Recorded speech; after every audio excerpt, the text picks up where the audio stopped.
चक्षुपाल और कर्म का चक्र। श्रावस्ती के जेतवन विहार में भगवान बुद्ध का सानिध्य था और उसी समय नेत्रहीन भिक्षु चक्षुपाल भी उनके दर्शन के लिए पधारे। चक्षुपाल की सादगी, उनका शांत स्वभाव और अटूट श्रद्धा ने सभी भिक्षुओं को प्रभावित किया।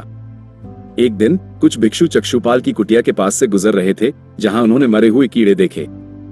चक्षुपाल के नेत्रहीन होने के कारण उन्हें लगा कि उन्होंने अनजाने में कीड़ों को कुचल दिया होगा।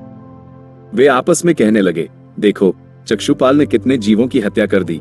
ये बात धीरे धीरे पूरे विहार में फैल गई और चक्षुपाल की निंदा होने लगी।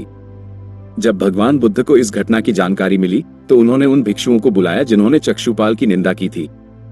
उन्होंने पूछा, क्या तुम लोगों ने स्वयं चक्षुपाल को कीड़ों को मारते हुए देखा है? भिक्षुओं ने उत्तर दिया, नहीं भगवान, हमने उन्हें मारते हुए नहीं देखा।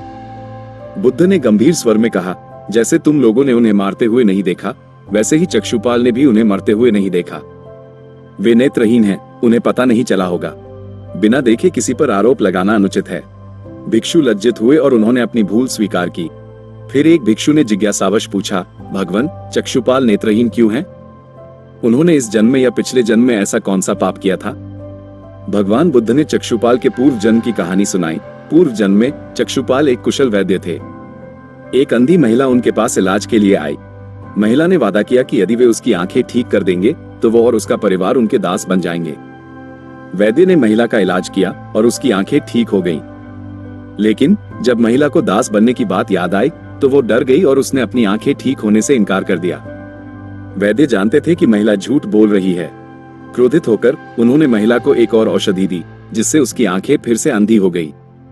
महिला बहुत रोई, लेकिन वैद्य का हृदय नहीं पसीजा। अपने इस कृत्य के कारण वैद्य को अगले जन्म में नेत्रहीन होना पड़ा। ये कर्म का नियम है जो हर जीव पर लागू होता है। इस कथा को सुनकर भिक्षुओं को कर्म के नियम की गंभीरता का एहसास हुआ। उन्होंने समझा कि किसी पर भी बिना सोचे समझे आरोप लगाना या निर्णय लेना कितना गलत है। आपको ये कहानी कैसी लगी, कमेंट सेक्शन में जरूर बताएं तथा और भी ऐसी कहानियां सुनने के लिए हमारे चैनल को सब्सक्राइब करें। भगवान बुद्ध की कृपा बनी रहे। आप सब हमेशा खुश रहो। धन्यवाद।